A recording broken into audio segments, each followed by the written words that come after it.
Bulletin का आगाज करेंगे। मजदूरों के लिए अच्छी खबर है। पंजाब हुकूमत की जानिब से बड़ा फैसला कर लिया गया। वर्कर्स की कम से कम माहाना उजरत में 2000 रुपए का इजाफा किया गया है। माहाना कम से कम उजरत 17,500 से बढ़ाकर 19,500 कर दी गई है। इस हवाले से नोटिफिकेशन जारी कर दिया गया। कम से कम उजरत में इजाफे का इतलाक रवां साल 1 जुलाई से होगा। रोजाना की कम से कम रोजाना उजरत 750 रुपए मुकर्रर की गई। स्टेक होल्डर्स को एक माह में तजावीज़ और एतराज़ात से आगाह करने की हिदायत की गई है। पंजाब मिनिमम वेजेस बोर्ड ने इस ज़िमन में नोटिफिकेशन भी जारी कर दिया है। मजदूरों के लिए अच्छी खबर सामने आई है। पंजाब हुकूमत की जानिब से मजदूरों की रोजाना उजरत के हवाले से बड़ा फैसला किया गया है। वर्कर्स की कम अज कम माहाना उजरत में 2000 रुपए का इजाफा किया गया। माहाना कम अज कम उजरत 17,500 से बढ़ाकर 19,500 कर दी गई है। इस हवाले से नोटिफिकेशन जारी कर दिया गया। कम अज कम उजरत में इजाफे का इतलाक रवां साल 1 जुलाई से होगा। रोजाना की कम अज कम उजरत 750 रुपए मुकर्रर की गई है। स्टेक होल्डर्स को एक माह में तजावीज़ और एतराज़ात से आगाह करने की हिदायत कर दी गई, जबकि पंजाब मिनिमम वेजेस बोर्ड ने इस ज़िमन में नोटिफिकेशन भी जारी कर दिया है। और इस हवाले से अपडेट्स देंगे साउथ बट से। जी साउथ बट बताएगा, मजदूरों के लिए अच्छी खबर सामने आ गई है। आज बिल्कुल हुकूमत पंजाब ने मजदूरों के लिए जो मिनिमम वेज है उसमें 2000 रुपए का फौरी तौर पर इजाफा कर दिया है। पंजाब मिनिमम वेजेस बोर्ड ने इस जमन में जो नोटिफिकेशन जारी किया है, इसके मुताबिक 17,500 से ये वेज बढ़ाकर 19,500 कर दी गई है। साथ ही साथ ये भी वाज़ेह किया गया है कि कम अज कम उजरत के इजाफे का इतलाक रवां साल 1 जुलाई से होगा। इस तरह जो पर डे एवरेज अब मजदूरों की है वो 750 रुपये मुकर्रर की गई है। पंजाब में जो कम अज कम उजरत का तयन करने वाले बोर्ड ने नोटिफिकेशन के हवाले से तमाम स्टेक होल्डर्स को एक माह के अंदर अपनी तजावीज़ और अगर एतराज़ात मौजूद हैं तो उससे आगाह करने का हुक्म दिया है। सूबाई वज़ीर लेबर अंसर मजीद खान ने इस हवाले से जो बयान जारी किया है उसमें उन्होंने कहा है कि कम अज कम उजरत में इजाफा तहरीक इंसाफ की मजदूर दोस्त पॉलिसियों की अक्कासी है। वज़ीर आज़म इमरान खान के विजन के मुताबिक कमजोर तबके की जिंदगी में आसानी पैदा करने के लिए ये तमाम तर इकदाम किए गए हैं। साथ ही साथ ये भी कहा गया है कि मजदूरों के जिम्मे 40 रुपये माहाना जो कॉन्ट्रीब्यूशन थी उनको खत्म करके उन्हें सालाना 4.5 अरब रुपए का रिलीफ दिया है, जबकि सोशल सिक्योरिटी ने जुर्मानों के मद में सनतकारों को 5.5 अरब रुपए का रिलीफ दिया है। पंजाब वर्कर वेलफेयर के 65 स्कूलों में इस वक्त 55,000 से ज्यादा मजदूर जेर तालीम है, जिनकी इस्तेदाकार बढ़ाई जाएगी। मिनिमम वेज बढ़ाने से लिविंग स्टैंडर्ड भी इंक्रीज होगा, ये सूबाई वजीर लेबर का कहना है। और साथ ही साथ उन्होंने ये कहा है कि बाकायदा तौर पर 1 जुलाई से जब इसका इतलाक होगा तो हुकूमत पंजाब कोशिश करेगी कि आइंदा माली साल में जो मिनिमम वेज है उससे 2000 से भी ज्यादा का इजाफा किया जाए। जी ठीक है साउथ बट, बहुत शुक्रिया आपका। एनटीडीसी के मुलाजिम को मशरूत तौर पर ईद उल फितर पर बोनस देने का ऐलान कर दिया गया। करप्शन में मुलव्वस अफसरान और मुलाजिमीन को बोनस नहीं दिया जाएगा। इस हवाले से आपको बताते चलें कि ज़ेर इल्तिवा महकमाना इंक्वायरीज के हामिल अफसरान और मुलाजिमीन को बोनस नहीं मिलेगा। एनटीडीसी बोर्ड ऑफ डायरेक्टर्स ने बोनस देने की मंजूरी दे दी। ग्रेड 1 से 4 तक के मुलाजिमीन को 1.5 माह की बुनियादी तनख्वाह बतौर बोनस दी जाएगी। अपडेट्स देंगे शाहिद सिपरा से। जी शाहिद सिपरा बताइएगा। जी बिल्कुल, ये national transmission and dispatch company की जानिब से ईद उल फितर पर तमाम ऑफिसर्स और मुलाजिमीन को मशरूत तौर पर बोनस देने का ऐलान किया गया और बोर्ड ऑफ डायरेक्टर्स की जानिब से बाज़ाब्ता तौर पर मंजूरी दी गई और इसका नोटिफिकेशन भी जारी किया गया है। नोटिफिकेशन में ये वाज़ेह किया गया है कि वो अफसरान और मुलाजिमीन जो कि करप्शन और माली बेज़ाब्तियों में मुलविस हैं और उनके खिलाफ मुख्तलिफ एजेंसीज में केसेस ज़ेर इल्तवा हैं तो उनको ये बोनस नहीं दिया जाएगा। इसी तरह वो मुलाजमीन जिनके खिलाफ महकमाना इंक्वायरीज चल रही हैं और मुख्तलिफ डिपार्टमेंट में वो ज़ेर इल्तवा हैं तो उनको भी बोनस नहीं दिया जाएगा। और वो मुलाजमीन जो 1 साल से रुखसत पर हैं उनको भी ये बोनस नहीं दिया जाएगा। लेकिन ग्रेड 1 से ग्रेड 4 तक के जो मुलाजमीन हैं उनके लिए खुशखबरी है कि उनको 1.5 माह की बुनियादी तनख्वाह जो है वो ईद उल फितर पर बतौर बोनस दी जाएगी। इसी तरह ग्रेड 5 से ग्रेड 20 तक जितने भी मुलाजमीन और ऑफिसर्स होंगे उनको 1 माह की बुनियादी तनख्वाह दी जाएगी, जबकि जो कॉन्ट्रैक्ट पर तैनात ऑफिसर्स हैं इनको जो कंपनी के कवानीन है उसके मुताबिक जो बोर्ड ऑफ डायरेक्टर मंजूरी देगा उसके मुताबिक बोनस दिया जाएगा। ठीक है शाहिद सिपरा, बहुत शुक्रिया आपका। हम खबर शामिल करेंगे ईद उल फितर लाहौर ये घर पर ही गुजारेंगे। ईद की छुट्टियों में कोई सैरो तफरी नहीं होगी। एनसीओसी के कोरोना से बचाव के हवाले से बड़े फैसले। 8 से 16 मई तक तमाम तफरीही और पब्लिक मकामात बंद रहेंगे। ईद की छुट्टियों समेत 9 दिन तमाम पब्लिक ट्रांसपोर्ट भी बंद रहेगी। मजीद क्या फैसले किए गए हैं जानेंगे इरफान मलिक से। जी इरफान मलिक बताइएगा। जी बिल्कुल, आपको बताएं कि NCOC का इजलास जो है वो इस्लामाबाद में मुनक्किद हुआ, जिसके बाद मिनिस्ट्री ऑफ इंटीरियर की जानिब से एक मरासला जारी किया जो तमाम जो सूबों के चीफ सेक्रेटरीज थे और होम सेक्रेटरीज थे उनको भिजवाया गया है, जिसके अंदर ये कहा गया है कि 8 और 16 मई तक तमाम जो पब्लिक ट्रांसपोर्ट है ये बंद रखा जाएगा और उसमें इंक्लूडिंग जो ईद हॉलीडेज़ होंगी जिसमें ईद की छुट्टियां शामिल होंगी उन दिनों में भी ईद जो पब्लिक ट्रांसपोर्ट है वो बंद रहेगी।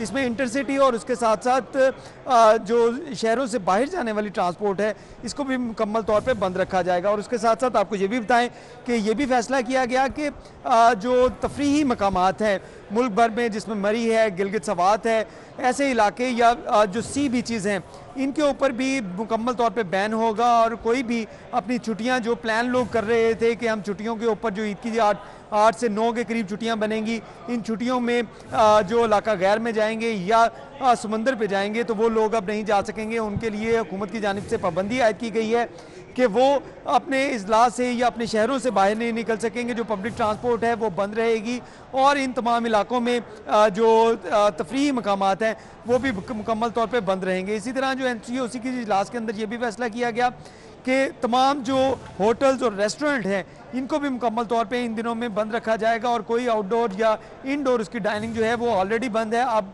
टेक अवे के हवाले से भी ये अभी फैसला जो है वो सामने आया है कि ये भी मुकम्मल तौर पर बंद रहेंगे। जी ठीक है इरफान मलिक, बहुत शुक्रिया आपका।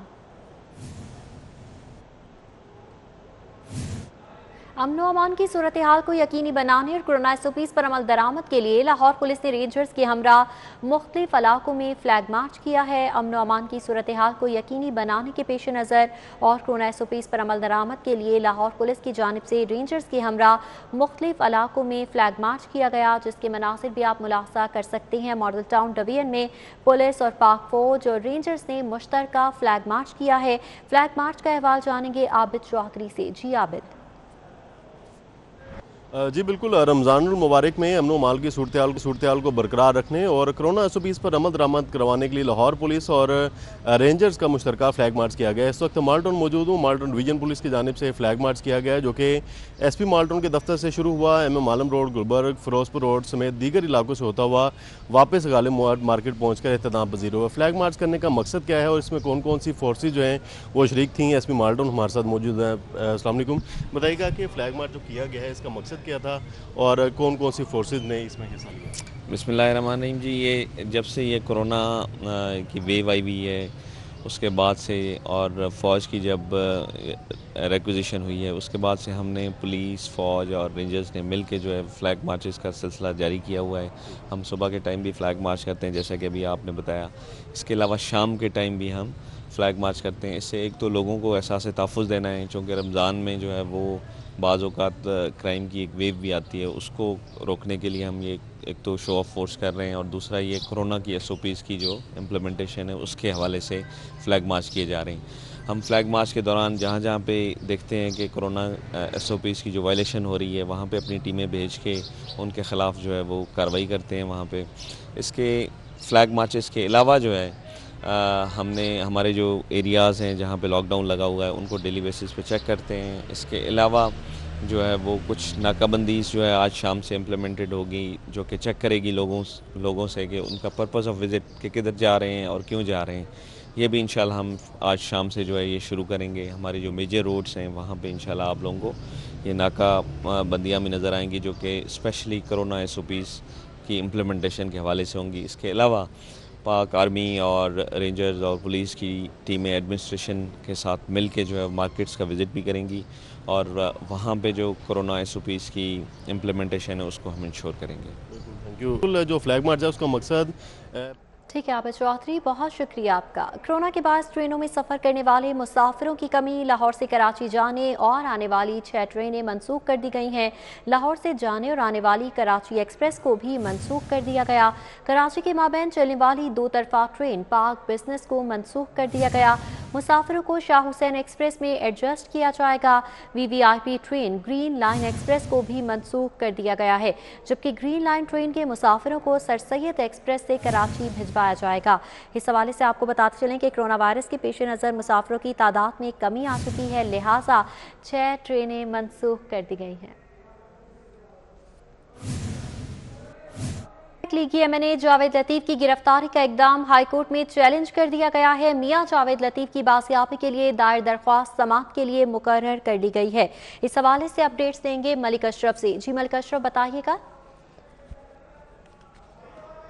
मियां जावेद लतीफ की गद्दारी केस में जमानत खारिज होने के बाद उनकी गिरफ्तारी के इकदाम को लाहौर हाईकोर्ट में चैलेंज किया गया है और लाहौर हाईकोर्ट ने उनकी बाजियाबी के लिए दरखास्त समाअत के लिए मुकर्रर कर दिया है। लाहौर हाईकोर्ट के जस्टिस अनवार उल हक पन्नू मियां जावेद लतीफ की बाजियाबी केस की समाअत कल अर्जेंट केस के सीए से करेंगे और दरखास्त गुजार की जानब से चौधरी इमरान रजा चद्दड़ एडवोकेट पेश होंगे। दरखास्त में IG Punjab, CCPO, DIG operation और एसपीसीए समेत दीगर को फरीक बनाते हुए मौक़िफ़ इख्तियार किया गया है कि मियां जावेद लतीफ पर थाना टाउनशिप में गद्दारी का मुकदमा दर्ज किया गया और उन्होंने कबल गिरफ्तारी के लिए सेशन कोर्ट से रजू किया था, जहां पे उनकी दरखास्त मान पे फैसला महफूज हुआ था, जिसके बाद वो जा रहे थे और उनको सगिया पुल पर सीए पुलिस एहलकारों ने वहां पे हिरासत में लिया और बताया कि पुलिस अफसरान के हुक्म पर उन्हें हिरासत में ले रहे हैं। दरखास्त गुजार का ये कहना है कि उनका मुकदमा थाना टाउनशिप में था और जबकि उनकी जमानत जो है वो अदम हाजिरी और मैट पर खारिज हुई है और सीए पुलिस के पास इख्तियार नहीं था कि उनको गिरफ्तार करती। मियां जावेद लतीफ चूंकि रुकने कौमी असम्बली है तो उनकी गिरफ्तारी से कबल स्पीकर कौमी असम्बली से इजाजत लेना जरूरी थी, जो नहीं ली गई। तो अदालत ये इस्तदा की गई है कि मियां जावेद लतीफ की को बाजियाब करने का हुक्म दिया जाए और मजीद ये भी इस्तदा की गई है कि उनको उनकी जो जिंदगी का तहफ़्फ़ुज़ फराहम करने का भी हुक्म दिया जाए और मजीद ये भी कहा गया है कि अगर वो किसी मुकदमे में मुलव्वस हैं तो मुतल्लिका कोर्ट में उनको पेश करने का हुक्म दिया जाए। जी ठीक है मलिक अशरफ, हमारे साथ ही मौजूद रहिएगा।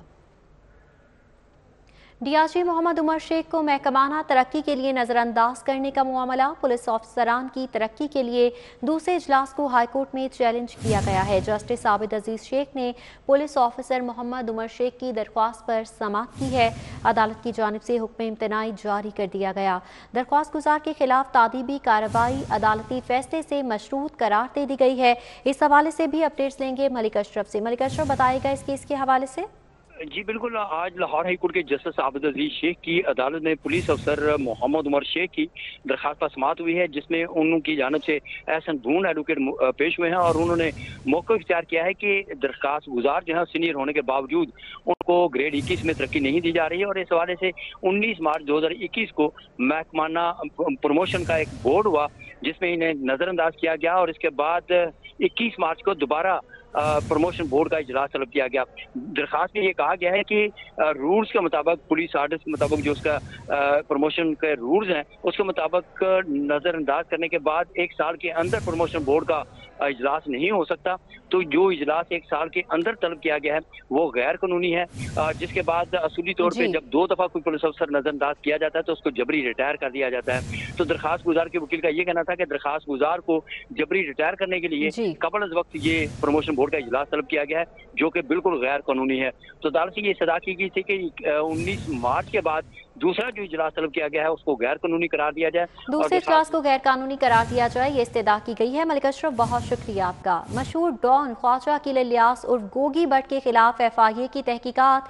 FIA लाहौर रीजन का महकमा कोऑपरेटिव को रिकॉर्ड के लिए खत। गोगी भट्ट के खिलाफ एंटी मनी लॉन्ड्रिंग एक्ट के तहत तहकीकात चलाई जा रही हैं। खत का ये मतन है, तफसीलात जानेंगे साउथ बट से। साउथ बट, बताइएगा, खत लिखा गया है, क्या मतन है खत का?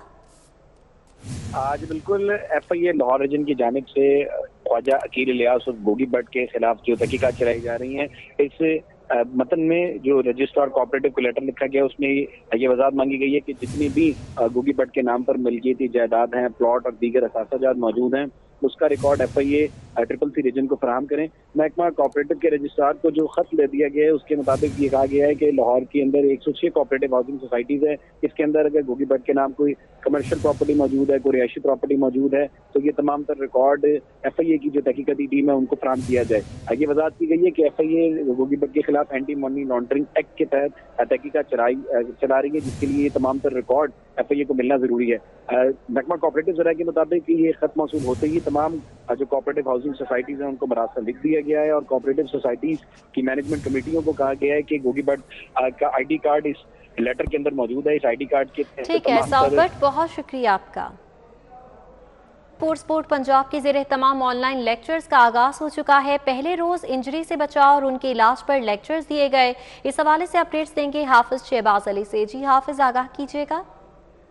आज इस वक्त हम मौजूद हैं स्पोर्ट्स फॉर पंजाब के जिमनेजियम हॉल में और यहाँ पर आज स्पोर्ट्स फॉर पंजाब के ज़ेर एहतमाम कोविड की वजह से जो तमाम चीज़ें बंद हैं तो उन तमाम सरगर्मियों का फ़ायदा उठाते हुए स्पोर्ट्स फॉर पंजाब ने फैसला किया है कि तमाम जो कोचेज़ हैं, साथ ट्रेनर्स और जो DSO TSO उनकी तरबियत की जाए और सिलसिले में ऑनलाइन जो वेबिनार है उनका आगाज़ किया गया है। आज पहला वेबिनार यहाँ हुआ है जिसमें इंजरीज़ और इंजरी से बचाव के हवाले से मुख्तलिफ लेक्चर्स दिए गए हैं। डॉक्टर आमिर सुहेल और डॉक्टर ने इस हवाले से खुसूसी लेक्चर्स दिए हैं और लेक्चर्स का जो मकसद है वो यही है कि जो हमारे कोचेज़ हैं, इसके साथ साथ जो खिलाड़ी हैं, उन्हें ये आगाही दी जा सके कि वो इंजरी से किस तरह बच सकते हैं और इंजरीज़ की वजूहात क्या हैं। इस वक्त हमारे साथ मौजूद हैं director sports for Punjab Hafeez Bhatti Sahab. उनसे जानते हैं कि ये लेक्चर्स कितने अहम हैं और इस सूरत हाल में इनसे कितना फ़ायदा हो सकता है। अस्सलाम वालेकुम भट्टी साहब, कोविड की सूरत हाल है, हर चीज़ बंद है, उसमें आप लोगों ने ये फैसला किया है, तो ये लेक्चर्स कितने हेल्पफुल होंगे और कितना इसका फ़ायदा हो सकता है और कैसे हमारे प्लेयर्स से उनको बचाया जा सकता है? जी, बिस्मिल्लाहिर्रहमानिर्रहीम।